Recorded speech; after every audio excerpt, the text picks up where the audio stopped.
I think that the worst advice that we could ever get is do what makes you happy.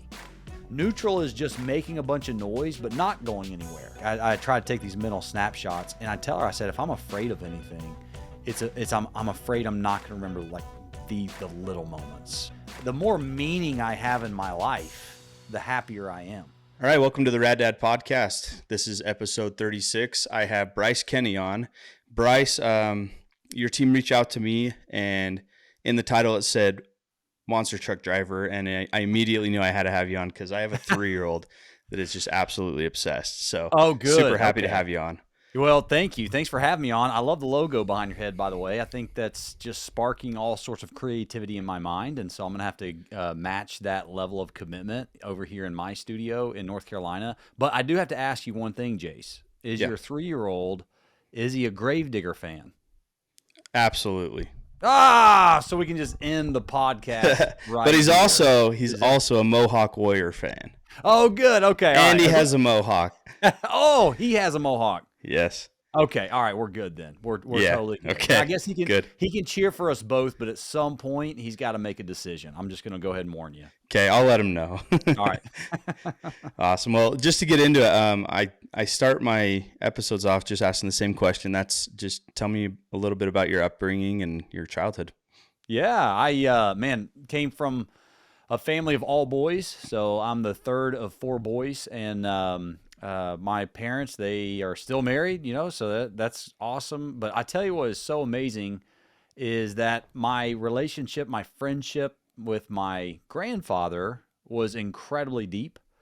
And he owned a drag strip up in Clay City, Kentucky. And I would get out of school for summer break. I would immediately go up to Kentucky, and I would weed eat the fence lines during the week. And I would jump in our little junior dragster on the weekend. And that's how I got to just be around the sport. And I was obsessed. Everything in my life, I wanted to be a professional drag racer. And it was because of that. And I was very thankful that my parents let me spend all of my summers up there on my grandparents' farm. It was an 80-acre farm on top of a Kentucky mountain. And like I said, on the weekends, we'd go and run the drag strip together. So it was just really, really cool. Very, very different. Of course, my brothers and I, we always wrestled for who got to drive the junior dragster that weekend as well. That's awesome. That sounds like a kind of an all-American upbringing. Yeah, it is. I'm very patriotic. That's what, you say, all American. I love the fact, we shot guns up there on the farm. Like, it was kind of a man's paradise, to your point. Like, we had ATVs, we had 2 ponds to fish in. It was a man's paradise. I loved going up there. I felt like by the time I was 13, I'd come home and interact with all my buddies at school and just be like, what did you guys do all summer? They're like, well, we went to the pool. We went to the pool. You went to the swimming pool all summer long? Like, and then I got to tell them all the crazy stuff I got to do, like driving a car all over the farm at 9 years old, right? So, it was definitely an all-American upbringing. That's awesome. I love that. Are there any attributes that you recognized early on in your grandpa and then your dad, and then that maybe you have developed as a father? Yeah, I think my grandfather, it's funny. So my grandfather was very, very stern. I don't think he was around, he had 13 grandkids. And me being one of them. And it was interesting because he was an only child growing up himself. And so until I was about 12 or 13, I didn't really get to have a relationship with him because he was working, and, he was kind of grandpa. Like, honestly, you kind of stayed away from him. And then all of a sudden, when he sold the drag strip and bought a Top Fuel dragster, and we started going professional drag racing, I remember going to him and just asking, can I please come? And I was begging him. I was like, I'll clean the car. I'll do whatever you tell me to do. Like, I just want to come and help and be on the crew. Because we had a team of 8 guys that thrashed on this dragster between each round, going 300 miles an hour in 4 seconds. And that's how all that started. And so, the attributes I learned probably as the dad side of me is there's a that I learned from my grandfather is there's a key balance, I think, between trying to be your kid's friend versus being their dad. Like, they need a dad first, they need a leader first, and a friend second, and you can't always be both. Like, there are those magical moments where you get to be both, right? I'm not one of those guys like you can't be your kid's friends. Like no, there's a Right. time and a place for building that friendship. But right now they just need a strong father figure. My dad, so it's actually my mom's dad is the grandfather I'm talking about, and she is like this big cheerleader. Here I'm out there like crashing for a living. I'm a professional crash test dummy, right? As a Monster Jam Yeah. driver, and she loves it. She'll see videos from the weekend, and be like, Bryce, that was incredible, and she's like, my dad is a chiropractor, and he's real soft spoken, and he's the one that's always texting me after the weekend, like, Bryce, I saw your crash this weekend, buddy. You want to come in for an adjustment? I'm like, yeah, Dad. So my dad's the one that gets to put Humpty Dumpty back together again after each weekend. But the attribute that I'd say I'd take from my dad is he was such an amazing provider, and he always had the faith that he would provide, and but he also worked really long hours, so he was always around on the weekends. Like there were very few games that he missed, but he was not there during the week. And it was one of the reasons I decided not to be a chiropractor, just because I was like, man, I never got to see my dad growing up during the week, except maybe for a few minutes at dinner. And that was about it.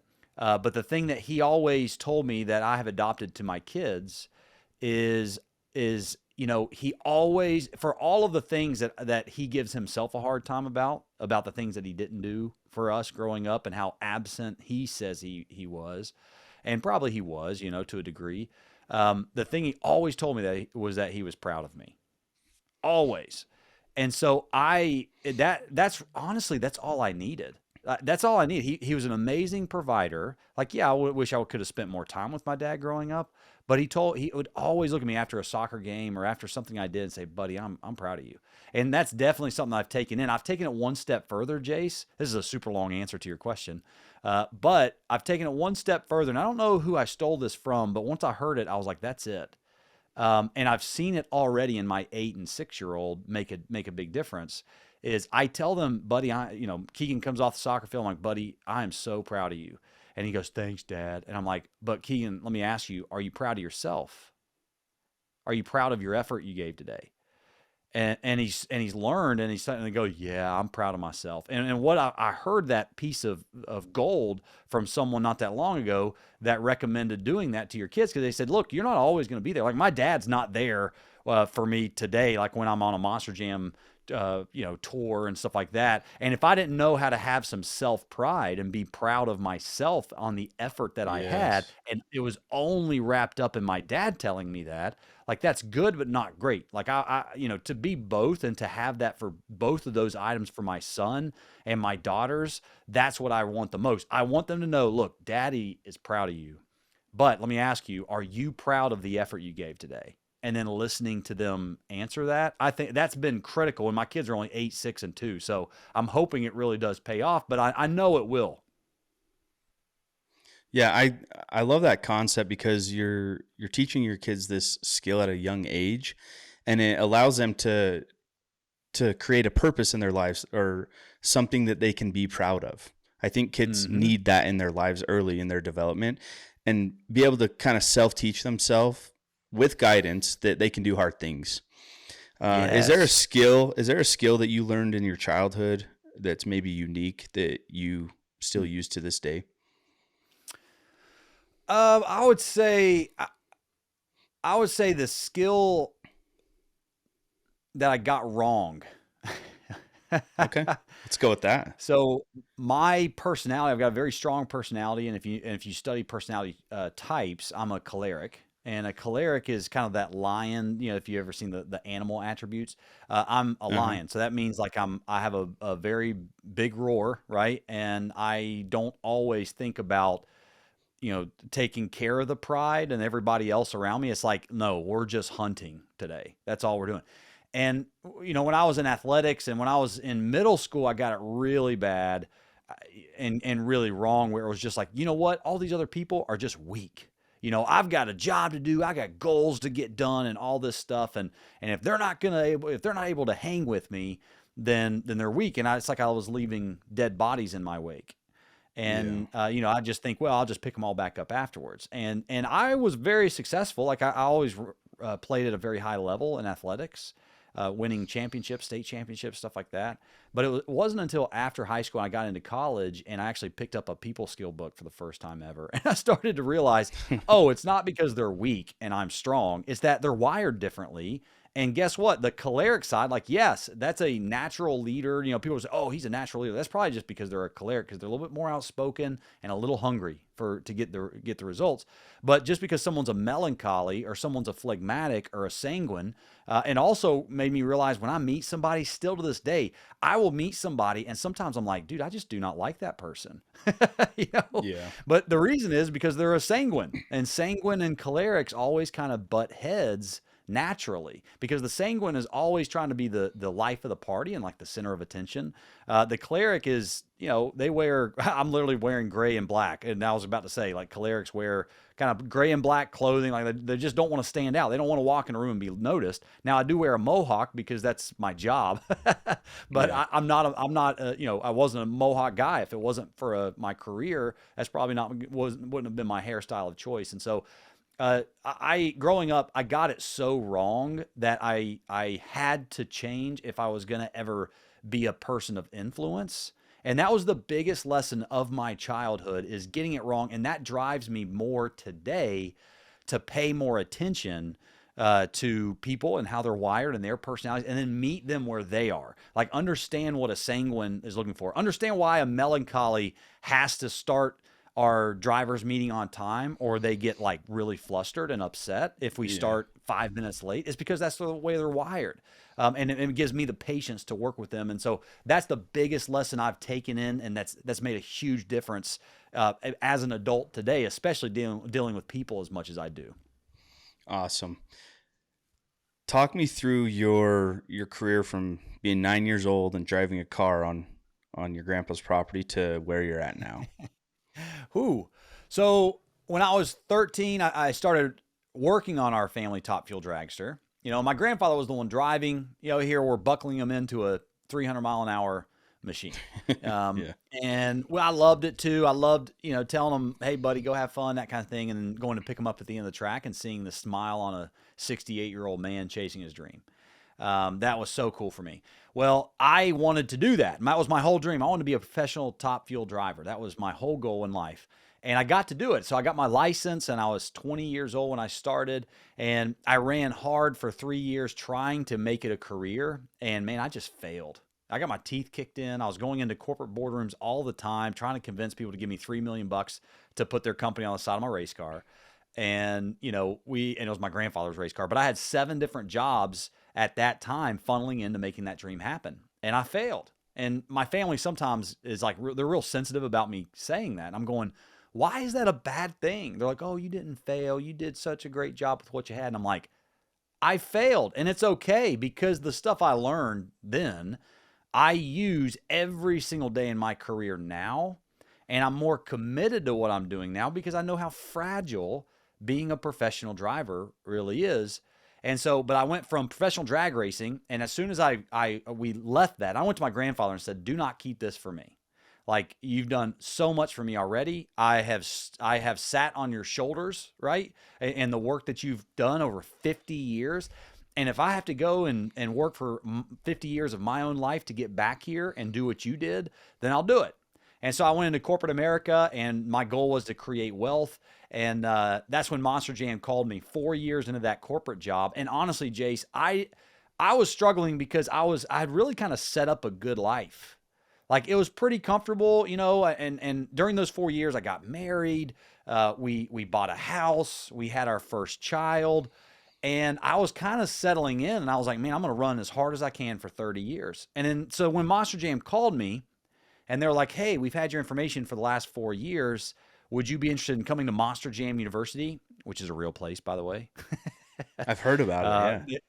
Yeah, it's real university. They give you a diploma afterwards, which is kind of a little bit too much in my opinion. But anyway, they said, you want to come to Monster Jam University? And I said, well, what does that look like? Because my first thought was, honestly, how much is this going to cost me? Because how much money I put in the top fuel stuff, I was going, man, I can't go down that route, especially for something I'm not real passionate about. Right. And they said, no, I mean, it's our equipment. We've got the largest motorsports fleet in the world. Like it's taken care of. And I said, oh, so just like a flight in a hotel? I'm going, man, for $1,000, I might do this. And they were funny because they were kind of frustrated. And they're like, no, Bryce, we'll buy you a flight in a hotel. Can you just be in Illinois to test in a Monster Jam truck? And I went, of course I can do that. Like, who would ever say no to that opportunity? It was the best chance in the world. But I didn't think it would go anywhere. I thought one day I'd be in a Buffalo Wild Wings and it would come up on TV and I'd get to nudge my buddy sitting next to me and be like, dude, did you know I drove one of those one time 10 years ago?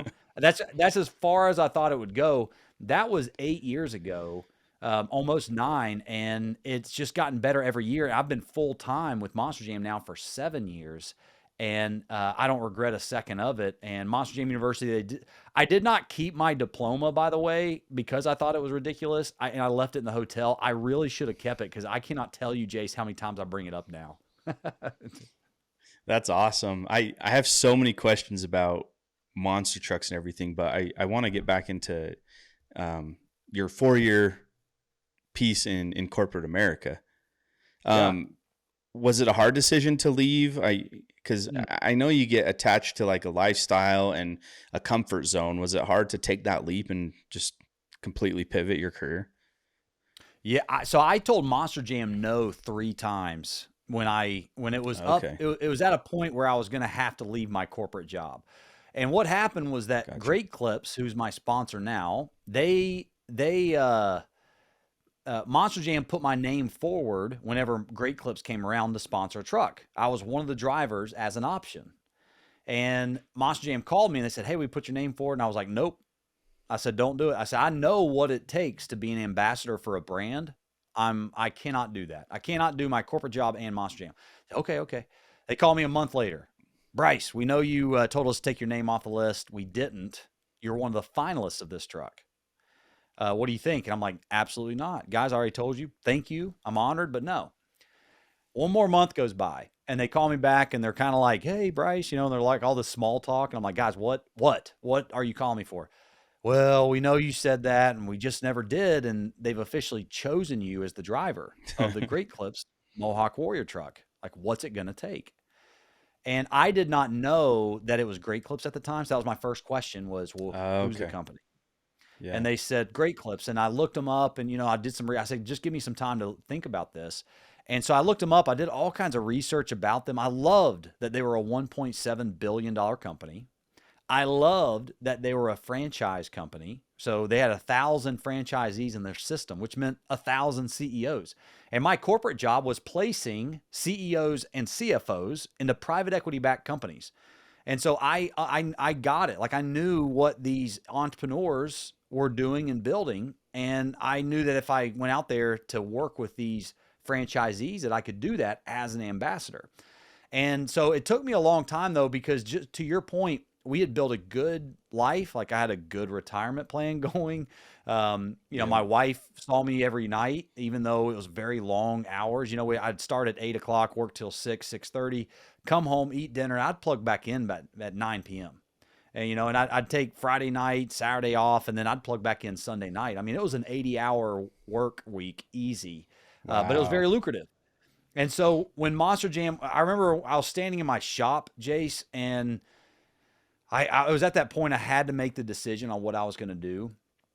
And I was looking around my shop and all the stuff on the walls and every piece of memorabilia, everything that had meant something or showed some memory of my life, it had everything that had to do with racing, right? There wasn't some CEO I had placed up on my wall somewhere. It was all about racing. And I remembered in that moment who I wanted to be as a human being. And it was someone who uses the platform of motorsports to impact this world. And so I said to myself, well, if that's who you want to be, then then the what of Monster Jam aligns with that. And I actually took a 30% pay cut. I left my corporate job and I went full-time in with Monster Jam. And now, man, that was 7 years ago. I've been full-time 7 years and it's gotten better every single year. And I don't regret the decision for a second, because the what we do in our lives, our what changes, But when we understand and have a crystal clear picture of who we want to be, like the best version of ourselves, the best Bryce Kenny, what is it? How would Bryce be described? How would I be described today? How do I want to be described a year from now? And when I'm focused on that, the what seems to align with that and fall into place a lot easier. Yeah, I love that. Thanks for sharing that. I'm very curious to get your thoughts on imposter syndrome, because you went from corporate America into literally a completely different arena. I've struggled with that starting this podcast because my career is behind the camera. So I do marketing and content for companies, and now I'm in front of the camera, and I've avoided that my whole adult life. And I've just struggled with that a lot, and I wanted to get your thoughts on how you've dealt with that. And yeah. Yeah. Do you still edit all your stuff, by the way? Yep, I'm a one-man show. One-man show. I love that, by the way. I also love that you kind of found this next gear, and I love the fact that you did step out of your comfort zone, and I think it's a testament to not just taking more risks, but it's also being more creative, and I talk a lot about that in my book. But imposter syndrome is interesting because we live by this motto, and we've all heard it. Like, Jay, finish this motto for me. Fake it till you make it. Make it. Yeah, all of us have heard that, right? And I think it's a good motto. It's not great. A great perspective to take into anything. And you've had that perspective, right? Fake it till you made it. And when it comes to like being a podcast host and stuff like that. But a great perspective to have, and a shift in mindset that we all have to have, we're going to get off of imposter syndrome, is to believe it until you become it. Like, you have to believe that you are a podcast host until you become a podcast host. That's the only way to really shift into a better version of ourselves and understand what's next in our lives, because it's not about faking it until you make it. It's about believing you are. And I did this with my book. Right? Geared for Life. I wrote this book, and I got on the phone. One of the first calls I ever had with my publisher. I said, guys, I am not an author. I'm not an author, blah, blah, blah. And I just said, like, I'm going to need some help. I need your help polishing this. I need your help doing this, blah, blah, blah. And I went off on this whole tangent, and they finally stopped me and they said, Bryce, you got to stop saying you're an author or not an author. They said, you wrote a book, so you're an author. Like that's what that's what qualifies you to be an author, is you wrote a book. So you got to believe that you're an author.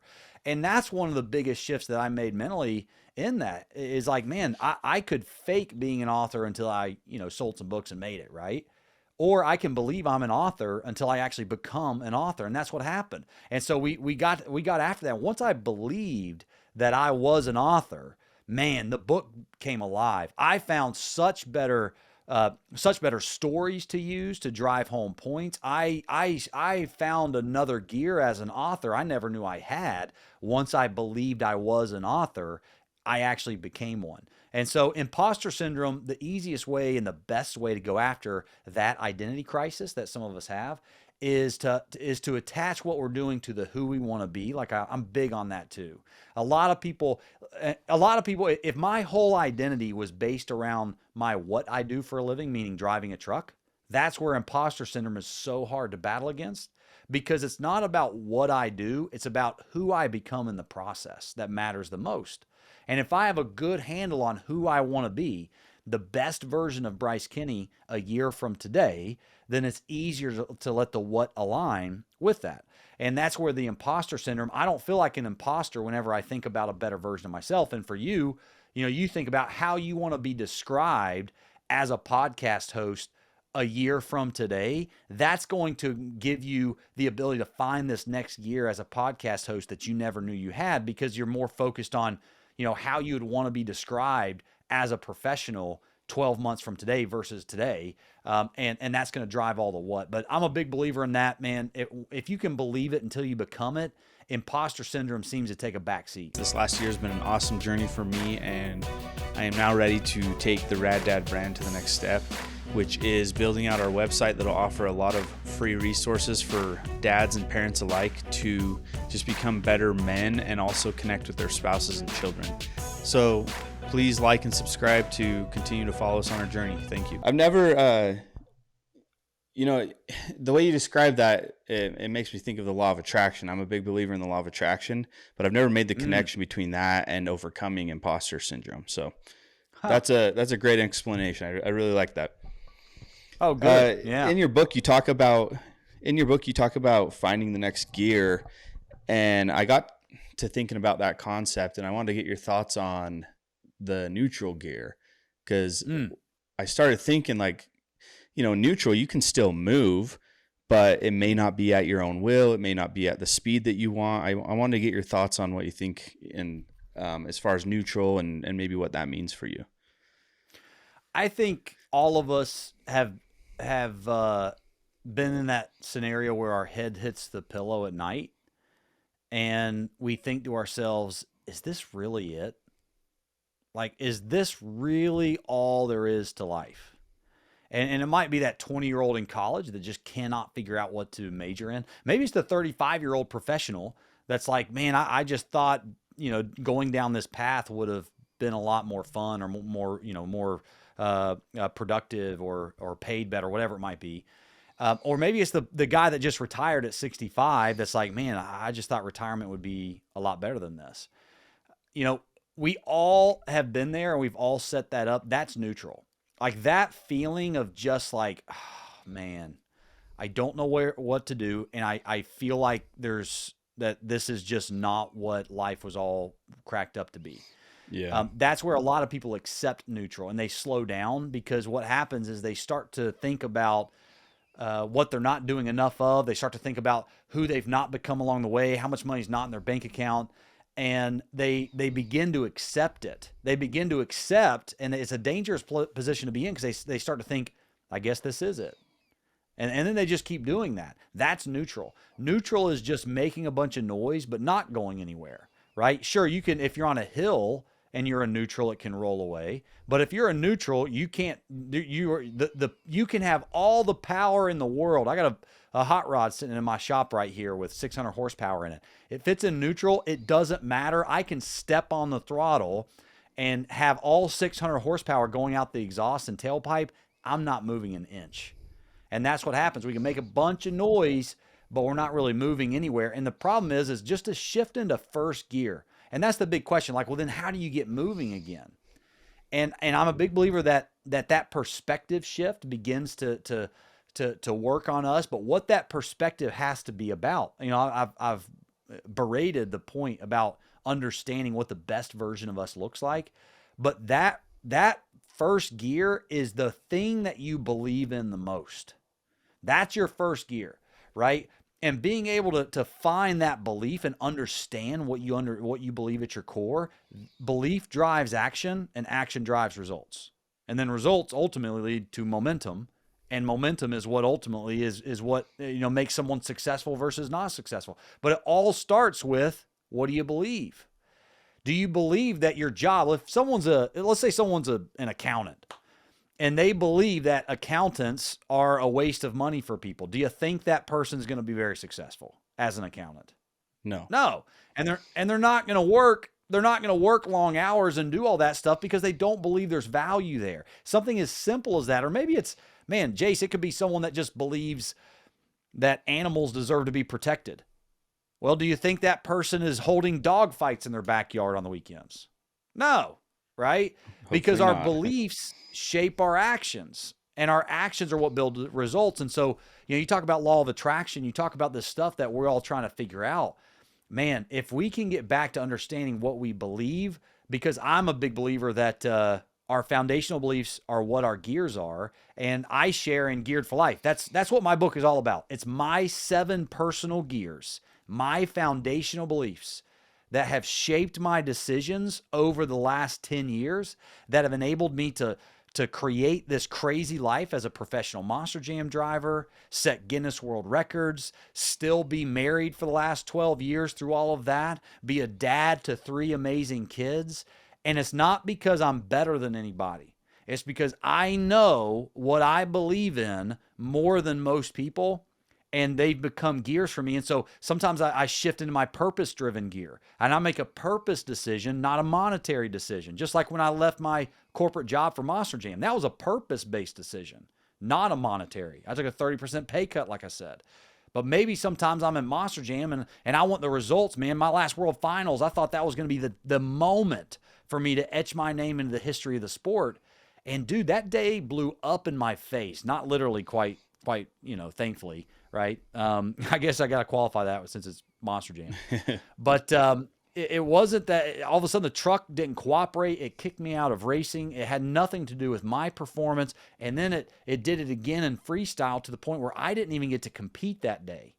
And I could either be furious because my chapter and my platform didn't grow. It didn't go the way I thought. But I remember I had to make a conscious decision to shift into my being built for others gear. And I said, like, after 10 minutes of being furious about the day and the situation, and I threw my helmet in the locker room and all that stuff, I finally sat down. I was like, all right, you got a choice. Sit here and live in your emotion, or shift into being built for others. And you can go out in the stadium and be the loudest cheerleader in the entire stadium and be there to celebrate one of your buddies who's about to win a world championship and about to have the best day of their career. And that's what I did. So I was standing on the podium when Colt Stevens won his very first freestyle world championship, and I gave him the biggest hug. I was the first guy to hug him, dude. And we were freaking out together. I was so happy for him in that moment, and it was because I had to consciously shift into a different gear because of what life was throwing my way. And so you've got to find the right gear at the right time, and if you do that, you'll never be in neutral. You'll never get stuck. And you're never going to get burnt out either, because it's a matter of shifting into a different gear than you're in now. I love that. One of my biggest fears as a father is that in 20 years, my kids are going to realize that I was the burnt out dad or the tired dad, and that gives me some insight into exploring what my gears are and being able to apply them, just to being a dad. What skills have you learned as a father that have helped you in your career path? I think it's one of my gears is make memories, not egos. Okay. I shift into that as a father all the time. Like, it's important that helps me as a professional, because it makes me get out of my hotel room and like drive around the city that I'm in with another driver, and just go explore. When I don't want to do that, I want to sit in the hotel room and work on something or watch Netflix. But I shift into that most often as a dad, because when I'm home, those memories are so precious. And I talk about something in the book called a time traveler's perspective. And I think about the fact that, man, in 20 years, you talk about 20 years from now and how you want to be perceived. And that's that who, by the way, like you've got a clear picture of how you want your kids to describe you one day. Right? That's critical, because that drives the what you should do, which is get your butt off the couch and go play with your kid or go make a memory together. But I've got this thing called time traveler's perspective. And what it's about is, in 20 years from now, I will give anything if I could travel back in time for today and go out there and actually play with my son who just asked me to go play RC cars. Right. Right. And I don't have to travel in time. I'm in the now, right now. But I imagine that I'm a 55-year-old guy where my son's about to get married or something like that. And I long for the opportunity to just go back for one day and go and kick the soccer ball with my 6-year-old. But no, I can't do that because he's going to be 26 and living his own life. He's not going to be asking me to go out back and kick the soccer ball around or play RC cars. So why wait for 20 years from now? And so that perspective has helped me more than anything get my butt off the couch, go out there, and again, focus on making memories instead of building my own ego. And building my own ego could be doing something for work. It could be going and doing and making better social media content, or maybe it's figuring out if my last post was good, or how did I do this weekend, and what people are saying about my results in Monster Jam. That's a big thing, man. If we can all have a time traveler's perspective and recognize, man, we would give anything to live in today. One day we would give anything to live today again. That changes everything in that perspective. It makes us go out there and make memories. And those, to me, are the real trophies. It's not my name up in lights in front of 50,000 people driving a Monster Jam truck. Those aren't the trophies. That World Finals championship that I wanted so bad to win a couple months ago, yeah, that's a humongous trophy. but that trophy will not last. It's going out there and making these memories with my kids that's ultimately going to outlast everything. And that's got to be the best way and the only way to really go out there and make a difference in our kids. And you talk about 20 years from now, you want to be viewed as that dad that wasn't exhausted or wasn't too tired. But dude, if you're aware of that, that's not going to happen, man. Your kids aren't going to describe you as that. They might describe you as a hard worker, but they're not going to look and say, man, my dad didn't care. They're going to say, man, my dad worked his guts out and he still found time to be with us. Yeah. In today's world, there's so many distractions, and I can imagine, I don't know what it's like to drive a monster truck, but I can imagine you're making critical split-second decisions a lot. But I also think back to, like, it probably comes with a lot of preparation and practice. You know, you get better and you develop. And I kind of liken that to fatherhood, because there's split-second decisions, whether you like it or not, where you're on the couch scrolling your phone and your kid's playing in front of you. There's a split-second decision to put the phone down. There's a split-second decision to not raise your voice and to handle it properly and to show emotional intelligence, you know. And all these things, I think, come with a lot of practice. But I think true. just recognizing these things, that's step one, you know, and it's a lot easier said than done. What do you do with your family to create memories? Like, what do you guys like to do? Well, we love the lake. We bought a lake house a couple years ago, and man, that is my haven, because I can go out there, we can do a fire pit at night and roast marshmallows and do all that stuff, jump out on the boat, do the jet ski. And that has come alive for us. And even before the lake, honestly, the ability to just watch my kids, you know, like tonight, my wife already put up the Christmas tree, and it's November. What is today? November 2nd. Yeah. Yeah. She's decorating for Christmas. And like, I, you know, am somewhat annoyed until I sat there and got to watch my son. My son had so much fun at 6 years old decorating the tree with my wife. And man, I do this all the time too. I tell my wife, I'm like, I try to take these mental snapshots, and I tell her, I said, if I'm afraid of anything, I'm afraid I'm not going to remember like the little moments, these little memories like that. Yeah. And man, that's tough. And you're right. It's like, man, honestly, I'd say probably a greater fear than that is all of us at our age, your age, my age, one day our kids are going to have an opinion on our phone usage. Yeah. You know, that's terrifying. I don't know. I don't want my kids, and we don't realize how much we're on our phones and on screens. And I'm afraid of that. I'm afraid they're gonna be like, yeah, we were doing this, but dad was always on his phone or something. Cause I don't think I'm on my phone that much. And one of the things that I love doing is making sure that our phones aren't on the dinner table, but making sure that because they're 8, 6, and 2. And when they finally get phones, when they get older, I'm going to be adamant. Hey, you can't have your phone. Well, are they going to look at me and go, well, you always had your phone on us up on the dinner table when we went out to eat.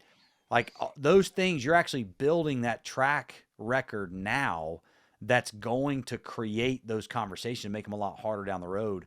And if you can put the phone down, just like you said before, and actually live in the moment, like that's huge. And so find the little moments, like whether you're decorating the Christmas tree, whether it's just working on the RC car together, whether it's, you know, just doing a puzzle together, like you'll cherish those memories, and they will remember the little things way more. Like, will they remember your trip to Disney? Yes. But they'll actually appreciate building the puzzle with you more than the Disney trip when they're 22 years old. They're going to miss the puzzle nights more than anything. I'd like to take a moment to thank our sponsors. I'm just kidding. I don't have any sponsors. I'm a one-man show, but I would appreciate you liking and subscribing and following my journey on social media. I'm working hard to put out relevant and useful content for y'all, and your support means the world to me, and it keeps me going. So I really appreciate it. Yeah, I love that. Do you think that the happiest you've ever been is the happiest that you'll ever be? The happiest I've ever been is the happiest I'll ever be.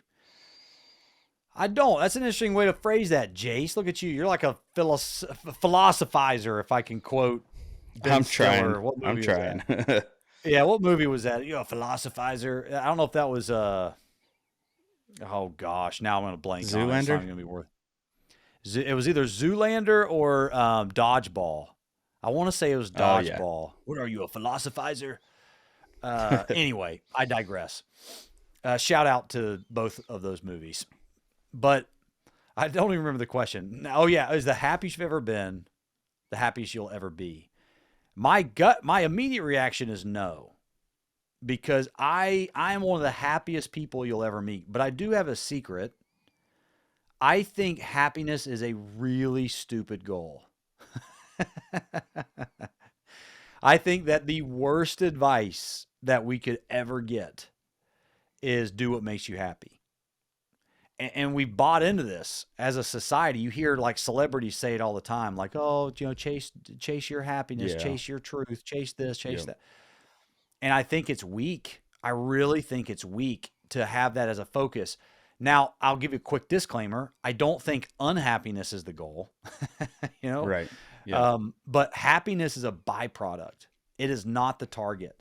And like I said, I'm one of the happiest people you'll ever meet, but I don't strive for happiness. I strive for purpose. The more meaning I have in my life, the happier I am. So we shouldn't spend our time trying to be happier people. Like we should spend our time finding meaning and living in our purpose. And guess what? Like everyone's like, Bryce, you don't understand, man. You sound like you've had an easy life. Someone said that to me one time, and my wife came unglued because she knows my story. And I don't know if I've had a hard life or an easy life. Trust me, I meet more people every day, and I'd be like, dude, they had a way harder life than me, right? Yeah. And so I don't claim to have a hard life or an easy life. But my wife came unglued because she was just like, how could they don't have a clue what you've been through and what you've battled through. And I'm like, yeah, I know, but that's not for me to say. But I'm one of the happiest people in my life. Like I said, not because my life is easy, but because I have found meaning even in my pain. If someone buys a book, even before they buy my book, Geared for Life, go buy a book called Man's Search for Meaning by I love Viktor it. Frankl, Great book. Frankl. Have you read that? Yes. Do you have a big takeaway from that book? Um, I don't It sure know. as heck wasn't. That book, I can tell you one thing, that book sure as heck doesn't say just do what makes you happy. I think Right. Viktor Frankl would, the first, if anyone's listening and they haven't read it, the first half of the book is how Viktor Frankl survives the Holocaust. It was his experience during the Holocaust in Auschwitz and multiple concentration camps. The second half of the book was the psychological things that he took from that experience to help find meaning, not only in his own life, but he became a professional psychiatrist and psychologist, and he helped people and counsel people through life. And he applied things that he saw and learned through the Holocaust into everyday life. It's unbelievable. But one of the big things is, how man's search for meaning, how to find that meaning. So, okay, I've given you enough time to think through. Did you have a big takeaway, Jace, from that before I tell my point from the book? Or do you remember much of Um, it? I don't remember a lot. I just remember that I found it very interesting that he was actually able to find purpose in the darkest moments of his life in Yeah. a place where he didn't have options, but he still Mm. found purpose. Yes. There was, he talks about three ways to find meaning. The first, he says, by the people you meet and the things that you experience. But the third one he makes, and of course I'm blanking on the second one, but I was setting that up to get to the third one anyway. He says, sometimes the meaning we find is from unavoidable suffering. I think about a family that's going through pediatric cancer. And I help a lot of families that are going through pediatric cancer all the time because a lot of them are Monster Jam fans. So I hear their stories and you can't help but be moved. And you're like, what can we do to help you guys? Yeah. And we've done more of that in the last 8 years than I care to even talk about because it's really actually pretty hard. You watch a kid suffer. Now, do I think that kid was meant to suffer so that I could learn some life lesson? Absolutely not. I'm a Christian. I believe in God, and that's a big thing. Well, how can you believe in a God that gives a kid cancer? I don't think the God I know doesn't give a kid cancer. How could he allow cancer? Like, those are deep theological questions that I'm like, I don't believe he does allow that to happen. Oh, so he's not all powerful. It's like, it's getting into this deeper theological question I love to have with people. But the point I'm trying to make is, that child, the Viktor Frankl says, suffering ceases to be suffering the minute it finds a meaning.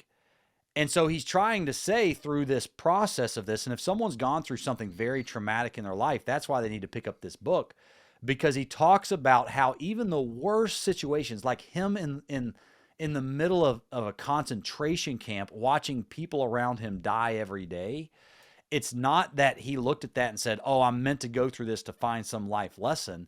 It's as soon as he began to find beauty from those ashes, meaning he could take the lesson of it and go help somebody else, he found that he was no longer suffering when he allowed the trauma and the stuff that he went through to benefit somebody else. It was no longer the same suffering.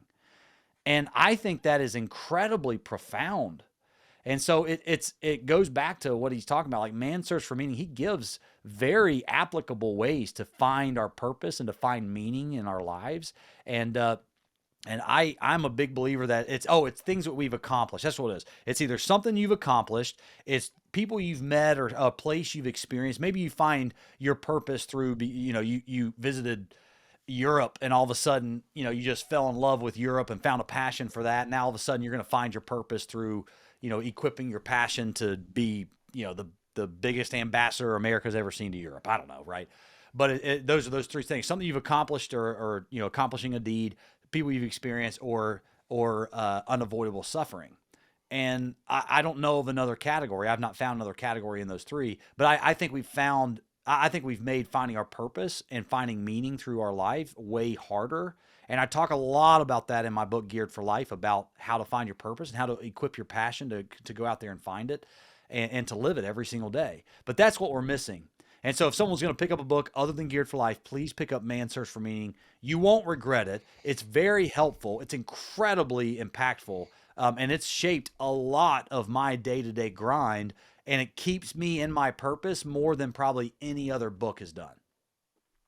Awesome. Bryce, you're speaking my language. The last, 10 episodes or so, we have really hammered on this topic of having a purpose, and also fathers having a purpose outside of fatherhood. I think it's very healthy to find hobbies and interests that you serve yourself and other people outside of fatherhood, so you don't feel so buried in the responsibility of fatherhood, right? There's balance in these things.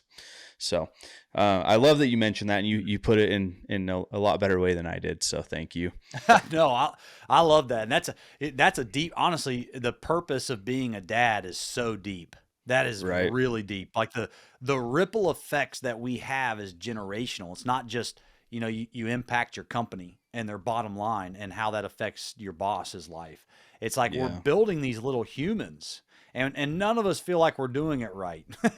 None of us. As much as you and I, Jace, can talk about fatherhood, and you've had amazing guests on, I can't imagine, man, you get to talk about being a dad and being a great dad every single day. Like, I envy you, because it keeps you focused on that best dad version that you can be and want to be. But dude, I know even you, like, I know that you don't feel like you're doing it, certainly not perfectly, but I would imagine you don't feel like you're really great at it. And I know you are, just from talking to you for 45 minutes.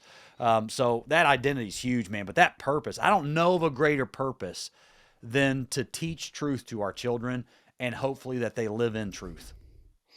Yeah. When I started this podcast, it gave me purpose outside of a marketing career.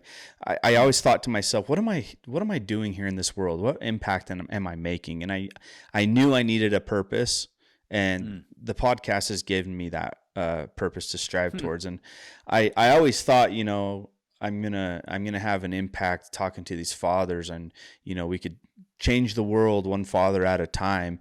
But I realized in the last 15 episodes or so that if we really want to change the world, we need to have good men raise good kids. And it's really the kids that are going to change, because we're men. We're set in our ways.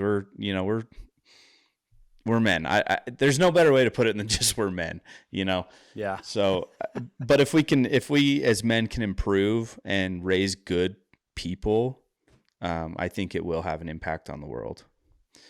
Let's see, how old are your kids, by the way? I have a 3-year-old boy and a 6-month-old daughter. Oh, 6-month-old, man, that's incredible.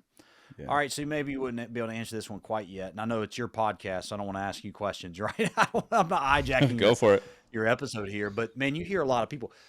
How would you, if your 3-year-old could describe you well, and I know a 3-year-old can't describe anything well because, they're 3. How do you think they would describe you today as a dad? I would say a zeal for life, a passion for serving others and helping others to find their purpose, and also someone that just goes after it, someone that acts fast on his decisions and owns them. Yeah. And someone that's not on his phone. Do you think he'd describe you as a perfect dad? Absolutely not. So how would he describe your weaknesses? Like as far as listing them out or describing. Yeah, or and not to put you on the spot or anything like that by any means, but I know that you don't feel like you're the best version yet, do you? Like what are differences that from between now and 1 year from now? Like the better dad version of Jace 12 months from today. Like what does that look like? What changes from today to 12 months from now to be that better version as a dad for you? The number one thing I'd say is more disciplined with my time management.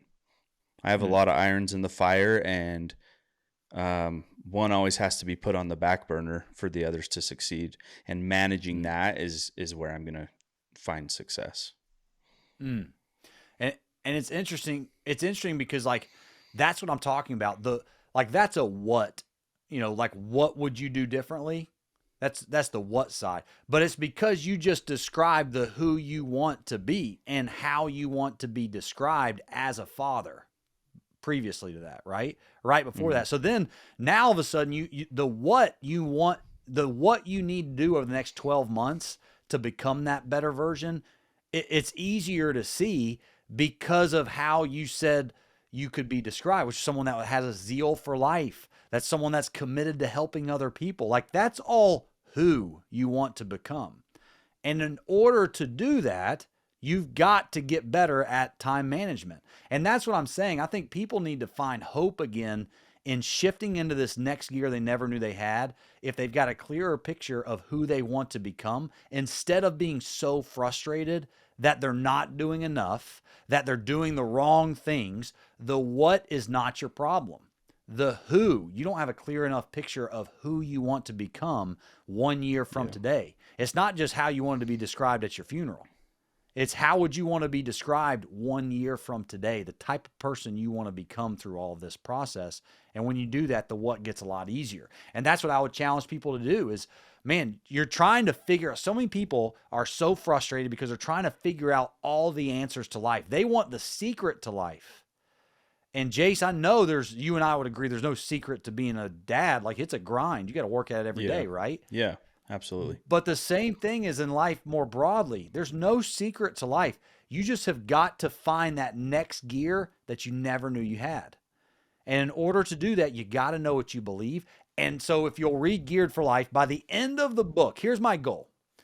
By the end of the book, someone gets to the end of Geared for Life, they're going to probably steal a few of my gears. They'll probably steal my purpose-driven gear, my built for others gear, my fail faster gear, maybe my make memories, not egos gear. But I also think they're going to uncover their own gears and gears of their own. It's going to cut them open and go, man, I do believe that. Maybe you'll read one of my gears and some of my stuff and you go, I don't believe what he believes, right? And what it's going to do is going to create in you something you believe that you're going to be able to latch onto and leverage the very next day at your job. And it's going to drive you into a different action and things will start to change. Do things change immediately? No. But just like a car doesn't shift from first gear to fifth gear when it's going on the highway. Right? When you're on that on ramp and you're trying to go 75 miles an hour before you merge onto the highway, you turn at the stoplight, you hit the on ramp, first gear, revs up to 7,000, no, not 7,000 RPM, 4,000 RPM, it shifts to second, and then it revs up to third, and then to fourth, and then to fifth, and now you're going 75 miles an hour. People have got to stop trying to go from first gear to fifth gear. We got to get them really good at going from first to second. And then kind of getting the most out of second gear you can, and then we're going to help you shift to third. And that's what I hope my Geared for Life book does for people. I love it. Let my audience and anyone else that's watching know where they can find you. Yeah, so I do a lot on Instagram. So at Warrior Bryce. It's at Warrior Bryce on TikTok. I'm doing more on YouTube. And I do a lot of public speaking, and so I love putting stuff as much as I can up on YouTube as well. And I'm enjoying a lot of that. But the book itself, go on Amazon, Books a Million, Barnes and Noble, anywhere books are sold, and pick up a copy of Geared for Life. And I know you'll love it. And if you don't love it, you just message me on Instagram and I'll give you your money back. I know you're going to love it. I know it's going to make a difference. And I can't wait because I've already heard incredible feedback. Like, go on Amazon and read through the reviews that people have left on Geared for Life. Like, it's incredible. And it's not because I'm some magician as an author. It's not. I believe I'm an author, right? Until I became one, like I talked about earlier. But the answer is because it resonates, man. And my stories, it's not because I'm better than anybody. It's because I have simply found one gear at a time. And now I know how to shift into the right gear at the right time. And this book's going to help you do that. So anywhere books are sold, get on there, get a copy. And jump on Instagram, jump on social media, follow along with the story of all the crazy stuff. And watch me do some backflips for a living and go be a professional crash test dummy all around the world. Awesome. Well, Bryce, I really appreciate your stories, thoughts, and insights, and proud to call you a new friend and proud of you as a father. So thank you. Thank you, Jace. I appreciate that. Hey, where are you located, by the way? I'm in Spanish Fork, Utah. Oh, okay. And how far is that from like Salt Lake? I'm about 50 minutes south. Okay. Right, all right. So next time we come through Salt Lake City, we got to get you and your 3-year-old son out there, and we're gonna make you guys full-time Mohawk Warrior fans. And by the end of it, we're gonna have you booing. You're gonna be booing Gravedigger. All right. That's gonna be our goal. Okay, let's do it. We'll have our Mohawks ready. All right. That sounds good. All right, buddy. I appreciate you having me on too. Okay, thanks, Bryce.